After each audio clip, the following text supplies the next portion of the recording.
Hey everybody, welcome back to the Tampa Bay Buccaneers Madden 20 franchise rebuild in the year 2040.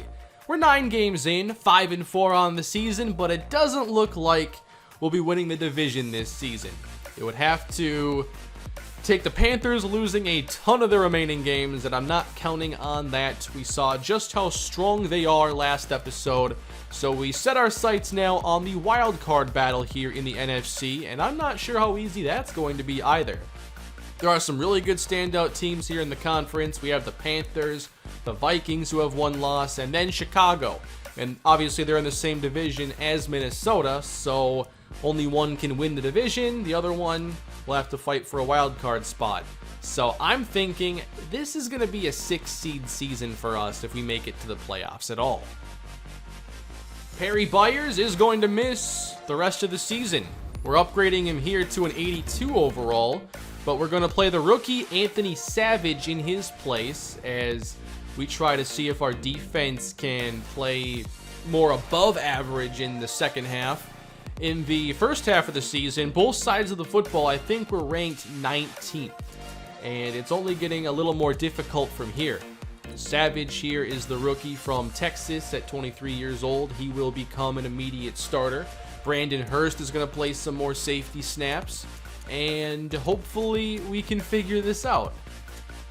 I've seen the suggestion to move Casey Dean out to end and let Dempsey play a little bit more, and I think that could be a good idea, and it might help out our run defense, so let's do that. I definitely think that Dean has the athleticism to play on the edge anyway, so I don't think this is going to be an issue at all. He has tremendous finesse moves. I just got to make sure he's not starting here at D tackle, and this could be a nice change for the defense, and I can't wait to watch the game today and see if he makes a difference there at end instead. He'll still play rush tackle, but in the base at least, we'll see what he can do there outside. What else we got going on today? Let's upgrade Sylvester Colombo now. And I know Poyer's back. I kind of want to keep playing Colombo. He is our most proficient route runner outside of Jamal Clancy.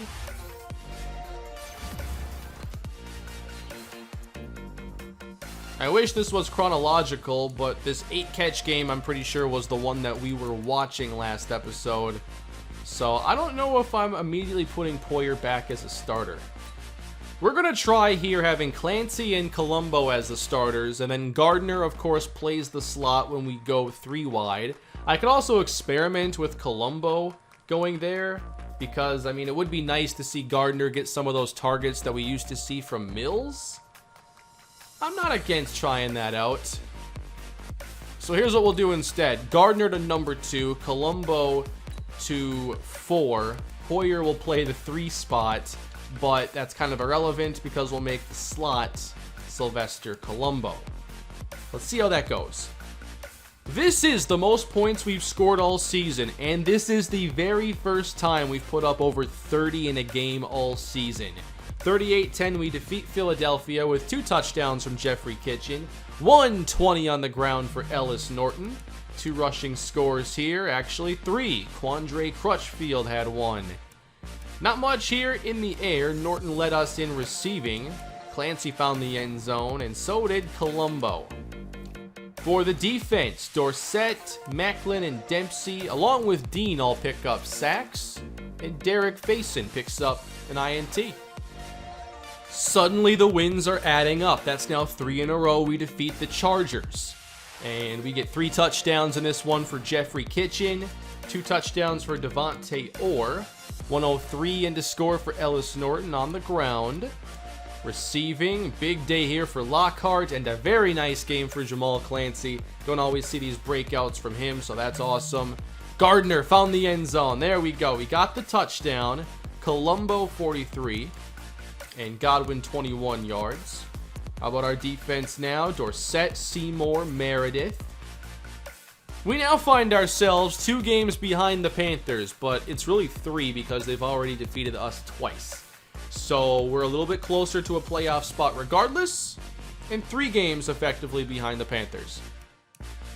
The win streak has come to an end. It took overtime as the Raiders get the victory here in the John Gruden Bowl.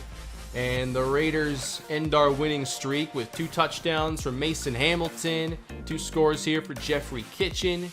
Norton only 66 yards, but he found the end zone. Looks like a pretty good day rushing here for the Raiders. They ran the football a ton in this game. Receiving, Matthew Rush, $143. Once again, Clancy leads us in receiving. Whoa, 3 sacks on the day for Deontay Boyce. 2 for Casey Dean, who seems to be pretty productive here in this new role. We are able to bounce back with a big victory, 35-7 over Arizona. 138 offensive yards, that's it? That's all? 85 yards for John Tanney? Double-digit passing yards, all right. 2 scores here. Wait a minute. Raymond Ryans, how about this efficiency? 2 completions on 2 attempts for 2 touchdowns. Kitchen had a couple touchdowns as well, so we should have a lot of production here. 2 of them went to Gardner. Colombo led us in receiving. Barry Roy touchdown. And I think there's 1 missing. After those games, the Panthers have now clinched the NFC South. The wild card is our only shot, but at 8-5, I feel pretty good about that. The Vikings and Panthers will be fighting for the number 1 seed. The Bears will likely win a wild card, which means a lot of competition for the remaining spot. The Packers are in the mix, and so are the Giants and 49ers, but they lead their divisions. So right now, looks like it's us and the Packers vying for that spot. Another overtime loss. That's 2 now in the episode. Seattle defeats us 30-24. Kitchen gave us 2 touchdowns, 2 interceptions. Rookie quarterback William Spires, 3 scores. I've seen so many quarterbacks this season start that I've never really heard of before.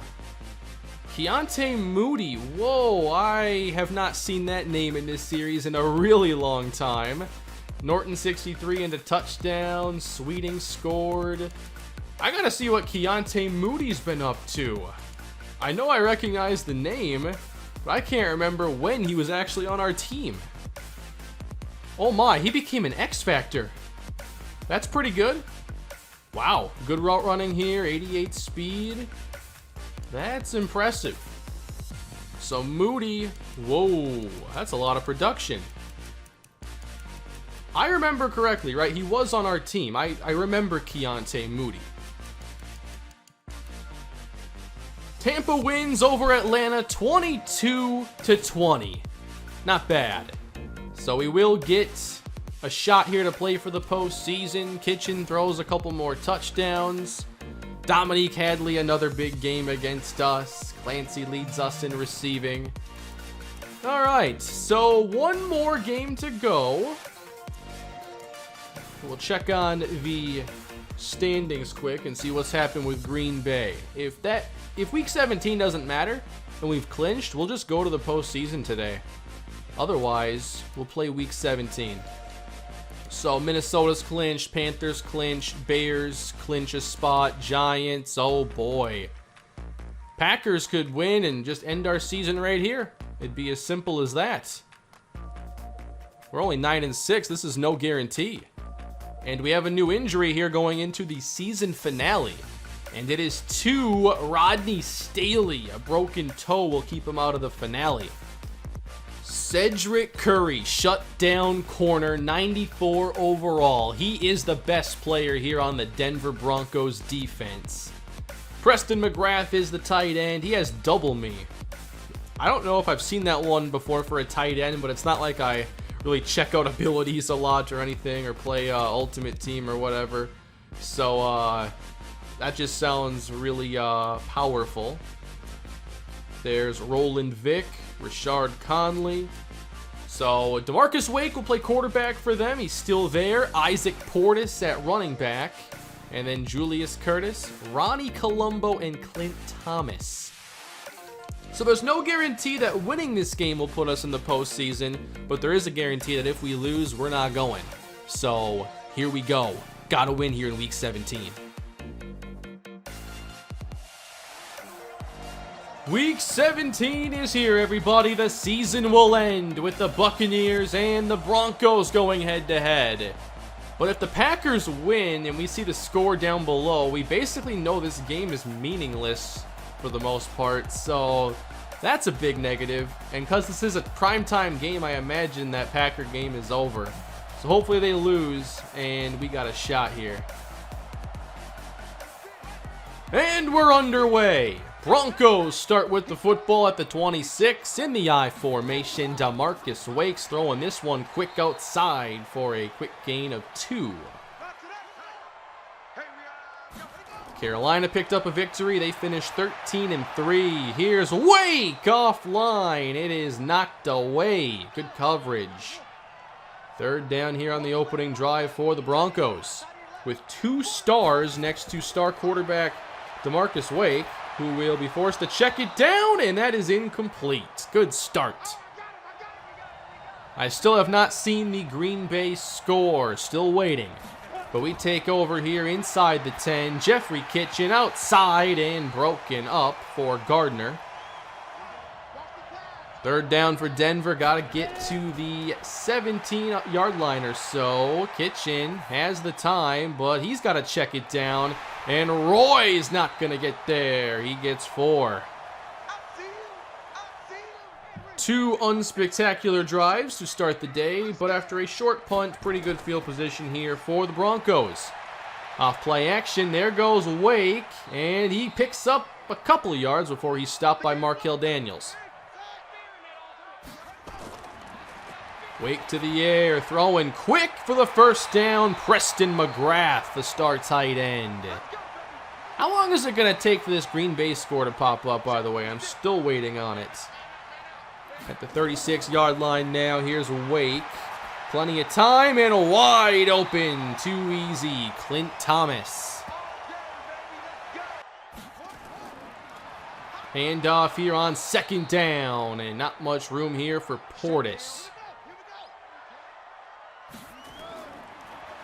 3rd and 9 for Denver. Wake under pressure. Takes off, but he's got plenty of daylight. Sliding at the 6 for a Denver first down.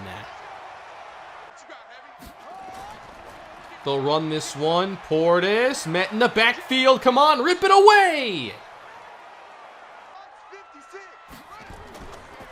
They'll try it again. Portis with a blocker in front. Touchdown.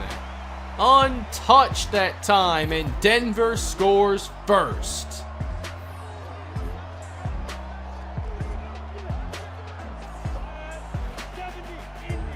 Maybe Green Bay hasn't played yet or something. I don't know. But we are down 7 taking over, and here is Norton off the delay, and he gets laid out at the line of scrimmage. Or actually, 2 yards behind it. Uh-oh. Green Bay won. We are not going to go to the postseason. Guaranteed now, even though we may go 10-6, which usually is a playoff record. Not always. Wow, so there isn't a lot for us to accomplish in this game, I guess, besides maybe getting to see some players we want to count on more. Let's go, Colombo. Still going to get excited about a play like that. And that was the Gabe Ventura corner route he just ran. Not as much separation as we saw Gardner on those. Ball at midfield now for Kitchen. And Norton has nowhere to go. So it looks like this season is over for the Buccaneers. We will not spend as much time in the game then as a result. Here's Norton getting a couple. I guess we can start to have conversations about what to do in this offseason. And I think that we all can agree that we need another playmaker on offense. Like, losing Mills was tough. Clancy has never been a number 1 receiver for us. He's always had the talent, but he's just a decent player. He's not great. And we need someone to take us to that next level. And this year I thought it could be Barry Roy, but that didn't work out for us. Norton is still phenomenal, but we have to have somebody else in the passing game to step up. And I think we're also seeing, like, Kitchen is not as good as Tyrus Sparks. And Sparks was able to lift the offense, I think, more than Kitchen can. I think Kitchen can get there, but I think he's a little more reliant right now on his playmakers. Good run here across the 10. Throwing on 3rd and 1. Wake wants to scramble again. He'll do so successfully, getting across the 20. Obviously, after missing the postseason, we need to also not be so focused on keeping as many veterans as possible. Maybe a couple, but we're definitely in a transition phase here in this series where we've got to get younger and figure out who else we're going to build around. And we've been working on that, but I don't think anyone's taken like a huge step right away. Like on offense, Gardner, Colombo, they seem solid, but not spectacular. We still have a good ground game, a good quarterback, but I want to see where we rank at the end of this. I know we simmed some solid games today. Whoa, that was weird. But I feel we're still going to be kind of middle of the pack.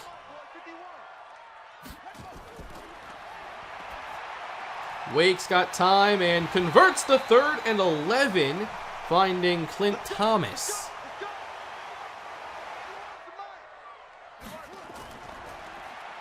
Wake on 3rd down, checks underneath, and there we are to make the stop. But I think we'll do some simming now. I just want to see if this game gets interesting or anything. With playoffs now out of the question, not as interested here in Week 17. Running it with Norton, a couple good plays. George Poyer gets a 1st down. Loss of 3, and now 20 yards to Norton. Clancy gets us 19. We're inside the 10. Touchdown, Ellis. Norton to tie the game. Denver looking to respond. They get across midfield. Ridley moves the sticks. There's 8 yards to McGrath. McCoy for 13. Spreading the football around on this drive. And they will get the touchdown. 14-7. The defense hasn't been great either this season. We're lacking on both sides of the football. I think we're lacking a star playmaker on offense, but maybe we're also missing a star at linebacker. Like, I think it's been a constant. When I have a good defense recently in Madden, there is a linebacker that is really, really good, or multiple linebackers. We've been used to that in this series.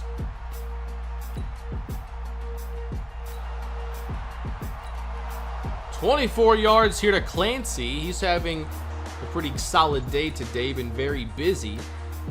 3rd and 9 for the Bucs, 3 yards Norton. I think he'll get us to the 4th quarter, and if it's close, we'll watch the end of this. 20 yards Clint Thomas, that converts a 3rd and 6. Losing 3, getting 4, and another big one to Clint Thomas. Okay, 2-score lead for the Broncos. If we lose, it's a 9-7 season. In Denver territory, just running the football every single play. And I guess it's working for the most part, until it doesn't. And then Raymond Ryans tries to get the conversion. That didn't work, and then Portis goes 73 to the house. Alright, this game is over.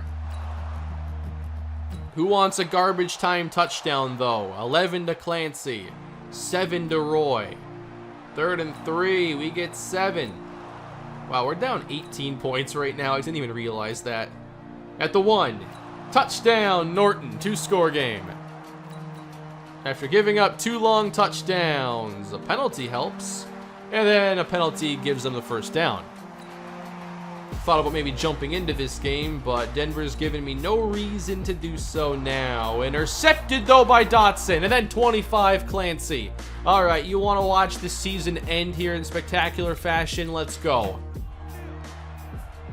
Just throw it to the end zone here. No one cares if we lose this game.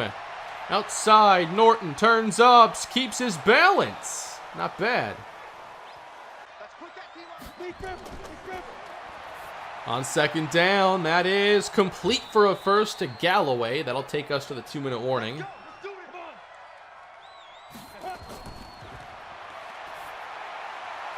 Underneath and caught by Roy across the 20. All right, there's 18 more. Can we score without using our timeouts? In this 11-point game, Kitchen's got time, climbs the pocket and has to get rid of it. A minute 30 left to go. Kitchen fires a laser as two receivers collided. And they were both open. 3rd and 10 for Kitchen with time again, wide open. First down, Gardner.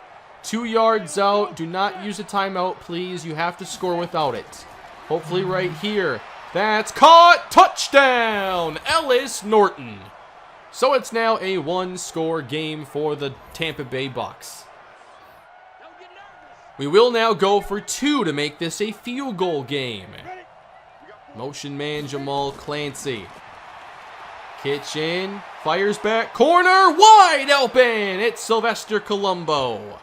So a field goal would tie the game. Can we get the football back? Can't allow a first down or this game is done. 28-25. Portis inside, getting 8 right away. Come on, we got to make a play here. I want one more shot. They'll run it. Portis, first down. And that'll be the ball game right there. Denver is going to win. And we're going to go to 9-7 this year. And that is our season. Not a very great year for the Buccaneers. But, I mean, we lost a lot of players in the offseason. It's just unfortunate we couldn't even make it to the wild card round to give it a shot. Kitchen put up a lot of yards in this game, but threw it 45 times in the process. Big day rushing here for Isaac Portis, and then it felt like Thomas had a million catches. It was actually 6 for a $112 and 2. Good day for Clancy and Colombo. And now I wonder if we just watch Sylvester Seymour's last game again. Is he going to retire again? I guess we got some things to figure out here at the end of the episode. Oh, wow, that game got the Broncos into the postseason at 8-8. I hope they go all the way. Go for it, Denver. Do something with this opportunity. Here was how our season went. No longer were we this exciting, high-scoring offense. We broke the 30s, it looks like, 2 times the entire season. And of course, 9-7 is a pretty mediocre record. So now where do we go from here? Well, here are the stats for us at the end of the year. Jeffrey Kitchen, 30 touchdowns and 12 interceptions. These numbers are pretty solid, but we did see, better production from him last season, and I think that, Sparks put up better stats than this most of the time. I'm thinking Kitchen is not going to give us quite the level of play that Sparks did. He's still going to be really good, still, a top 10 franchise quarterback, but I just don't think he's going to be as good. Norton had 1,300 yards and 9 touchdowns. Not quite what he put up a season ago, but I knew that would be difficult to top. Still, it's his lowest yardage in the last 5 years. Clancy does not get to 1,000 yards this season. I don't think he ever has. He's just been a solid number 2 receiver for most of his career. I'd kind of think of his career the way I thought about maybe someone like Michael Jenkins, who played for the Falcons and the Vikings. Highly drafted, high expectations, and he was a good player, but it wasn't like he was ever a dominant game changer. Tremont Gardner was second in receiving, but I don't know if this will be enough for Rookie of the Year with only 3 touchdowns. Roy had 650 and 5. I did expect more from him. I really thought he would have more production than that. It's still solid, especially because tight ends don't get the football a ton in this game.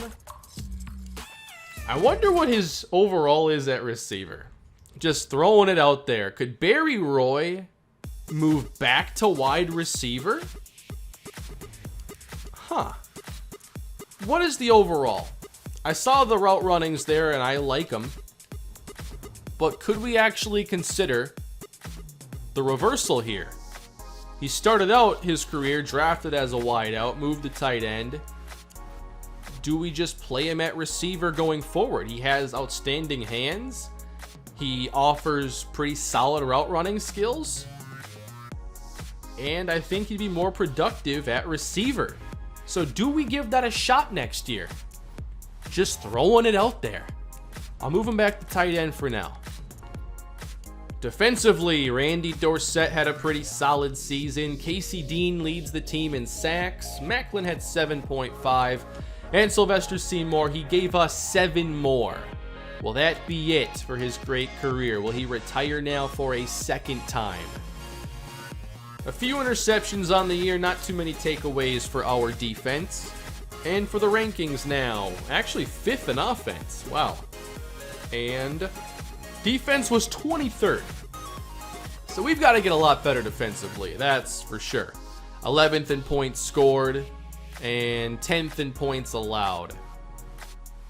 So we weren't even really that bad. I mean, we were 9-7, we're not awful, but we got to figure out how to take a big leap. For the awards, Mason Hamilton from the Raiders is your league MVP. Maxwell Burbank was close to winning another one. Coach of the Year, Jeffrey Ben from Minnesota. And Maxwell Burbank is Offensive Player of the Year this season. Another big one for him.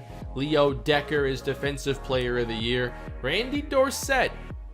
I wonder if he was productive enough to earn another upgrade, which would take him, I believe, to Superstar.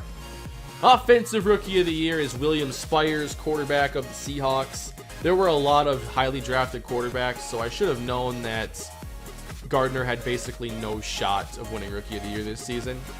Defensively, it's Derek McKinley from the Saints. Best quarterback is Maxwell Burbank. Norton, best running back. Gabe Amos of the Packers is best wide receiver. And here are the rest. Goodwell, he had that big interception against us last episode. At least if it's going to happen to us, it was like the best defensive back in the conference. Here are the AFC awards.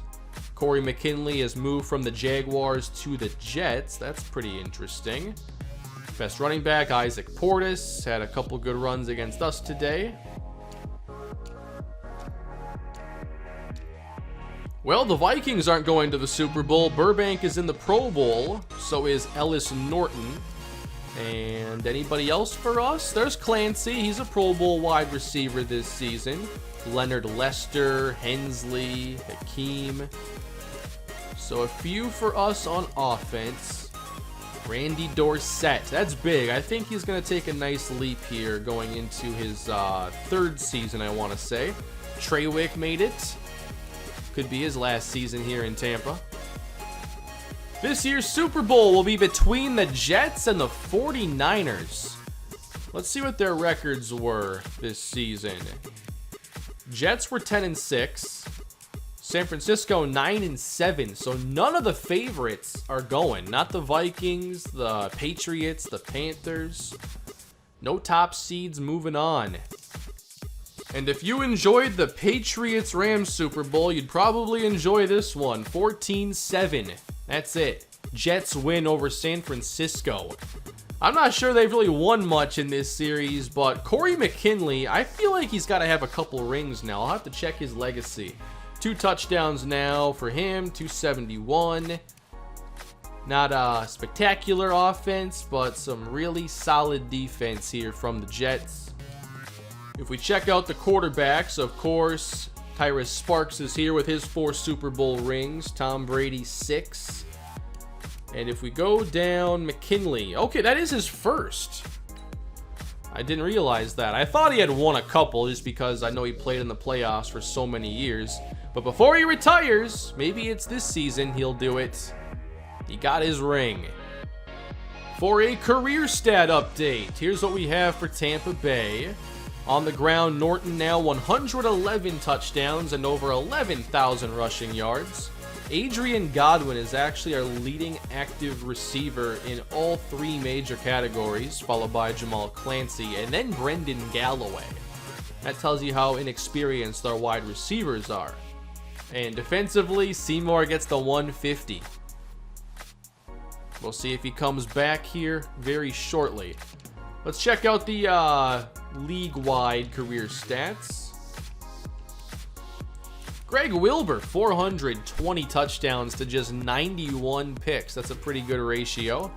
On the ground, Norton is your active leading rusher, but not by much, with Nathan Newton behind him with 2 more years of experience. Receiving, Xavier Gore and Diamond Hubbard are the only 10,000-yard receivers currently. And for defense, active sack leader, that is Sylvester Seymour. And then for interceptions, Adrian Meyer. Wait a minute. I think I just simmed a week too far. Whoa. I simmed the re-signing period. Whoops. Yeah, so I didn't get to do any re-signing, and I did not check retirements or regression. That's my bad. I got a little ahead of myself there. That's a 37-man roster. What have I done? I forgot I was already in the offseason. I didn't have to sim to get there. Here's regression though. Norton lost 12, Galloway 6, Hakeem 7, Clancy 7. At least in terms of a lot of the veterans, I wasn't really looking to keep a lot of them around.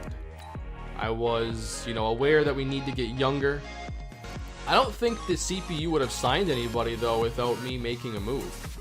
Yeah, the last thing that happened to us was Barry Roy getting edited here to receiver and back. So this creates a dilemma and a challenge. We have a 37-man roster right now. I didn't get to re-sign anybody there, but I'll have a shot now in open free agency. This is a mess.